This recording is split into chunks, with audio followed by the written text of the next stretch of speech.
మంచి కాంతివంతులు అవుతారు, కీర్తి పొందుతారు. కేవలం గంట ఇవ్వడం కాదు, గంట వాడే కట్టాలట, కట్టడం కూడా వాడే తీసుకోవాలి. గంట అక్కడ వారేస్తే మళ్ళీ కట్టడానికి ఒక గొలుసు కొనుక్కోవడం, మళ్ళీ వీటి కట్టడం కష్టం కనుక అన్ని ఖర్చులు వాడే పెట్టుకుని గంట కట్టినా అందరూ గంట కట్టలేరు కనుక ఠింగ్ ఠింగ్ అని ఒక్క హారతిస్తున్నప్పుడు అర్చకుడు కొట్టమన్నప్పుడు మాత్రమే కొట్టినా అటువంటి వాళ్ళు కూడా కీర్తివంతులు అవుతారు. ఈ మాట ఎందుకు చెప్పాడో తెలుసా ఆయన? గంట కొడితే చాలని అంటే ఇక 24 గంటలు బాధేయడమే. జై శ్రీరామ్ అంటే మంచిదే. ఇక గురువుగారు పురాణం చెప్తున్నప్పుడు కూడా జై శ్రీరామ్ జై శ్రీరామ్ వస్తుంది. శివుడికి 2 పుష్పములు తప్ప ఏ పుష్పమైనా సమర్పించవచ్చట. 2 పనికిరావు అన్నారన్నమాట.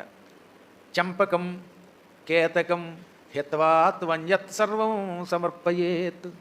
చంపకం సంపంగి పువ్వు పనికిరాదు, కేతకం మొగలి పువ్వు, హిత్వాతు అంటే విడిచిపెట్టి, అన్యత్ సర్వం సమర్పయేత్ ఇంకా ఏదైనా ఇవ్వచ్చు.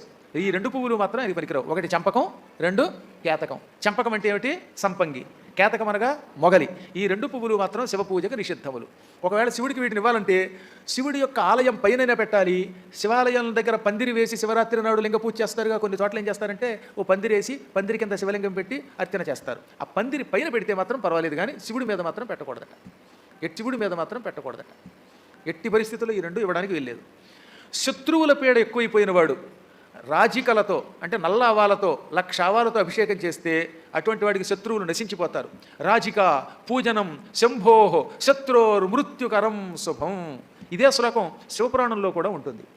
రాజికలు అంటే ఆవాలు. ఆవాల్లో కూడా కొంచెం నల్లగా ఉంటాయి కదా, ఎర్రగా కాకుండా. అలాంటి ఆవాలు అయితే ఇంకెక్కువ ఫలితం అనమాట.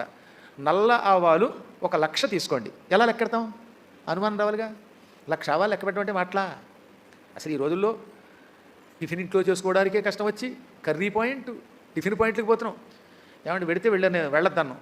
తురకాడి దగ్గర కానీ కిరస్థానం వాడి దగ్గర కానీ తిన్నారా, ఇక మిమ్మల్ని ఈ జీవితంలో ఎవడు బాగు చేయలేడు. ఎక్కడైనా ప్రభు కృప శుద్ధాత్మ కనపడితే అక్కడ తిన్నారంటే మీ అంత పాపాత్ములు మరొకరు ఉండరు. చూసుకోండి. 16 కేజీలు అయితే 1,00,000 ఆవాల కంటే కొంచెం ఎక్కువగా ఉంటాయి. నేను లెక్కెట్టించాను. 1 కేజీ ఆవాలు కొని లెక్క పెట్టిస్తే వచ్చాయి మాకు. అప్పుడు 16 కేజీలు అయితే కేజీకి ఇంచుమించుగా ఒక్కొక్కసారి 6,500 లేక 7,000 వస్తాయి.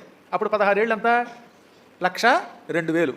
కాబట్టి సరిగ్గా 16 కేజీలు అయితే సందేహం లేకుండా 7,000కి తక్కువ కాకుండా ఉంటాయి కనుక మనకి 1,00,000 ఆవాలు అవుతాయి. 16 కేజీలు ఆవాలతో అభిషేకం.